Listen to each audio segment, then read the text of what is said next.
Okay, so there's this new facility popping up deep in the Florida wilderness, and it's already got this pretty chilling nickname, Alligator Alcatraz. Yeah. For this deep dive, we're really going to unpack the sources we've gathered about this new and, yeah, highly controversial migrant detention center in Florida. Mm-hmm.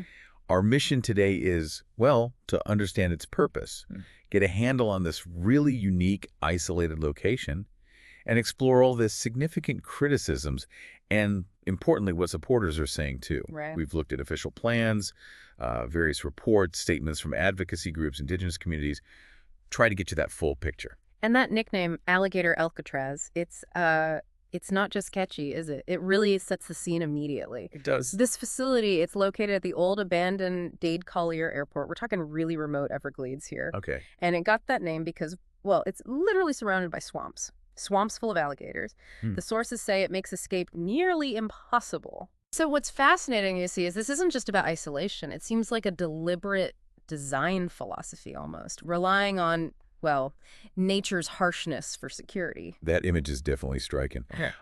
But, okay, beyond the nickname, what's the actual strategy? Like, Yeah. what's the core plan for a facility designed this way? Who's running it? How's it meant to work? So it's being run by the state of Florida. That's key. Okay. Though they are anticipating federal funding, from agencies like FEMA and DHS. Right.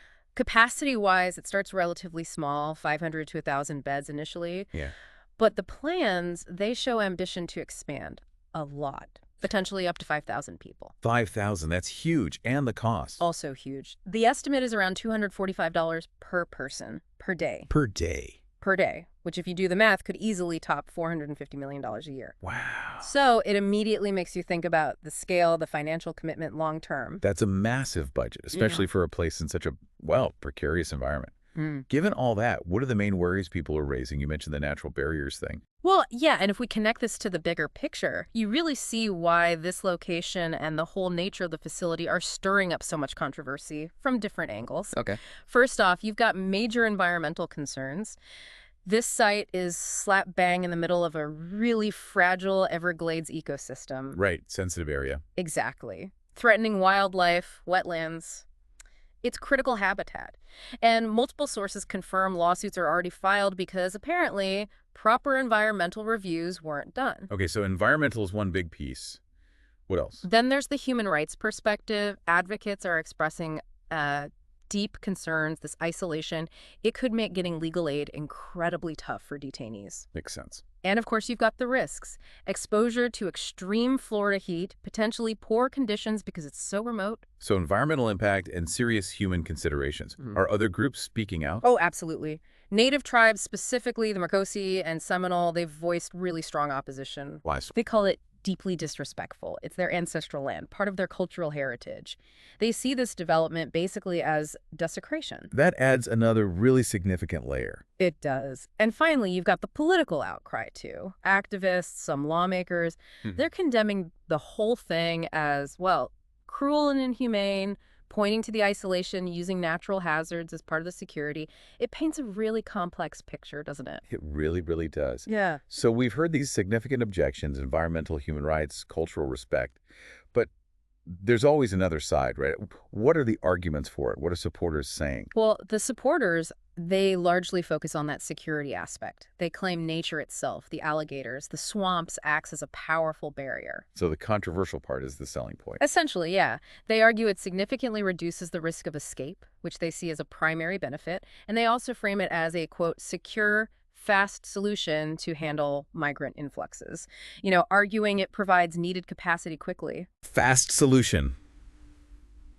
That's an interesting choice of words, especially with all the opposition we just discussed. So where does all this stand right now? What's the current status? Well, this really raises that classic tension, doesn't it? Immediate solutions versus potential long-term consequences. Yeah. As things stand, despite all this legal pushback and public opposition building up, the facility is currently scheduled to open its doors in early July 2025. So soon. Yeah. Okay, so wrapping this up, what does this all mean for you? listening. We've got this facility designed for a very specific purpose, yes, using natural barriers in a really stark way. Hmm. But it's facing these profound objections. You've got environmental protection, serious human rights concerns from advocates, and this deep issue of cultural respect for ancestral lands. It really forces us to grapple with a fundamental question, I think.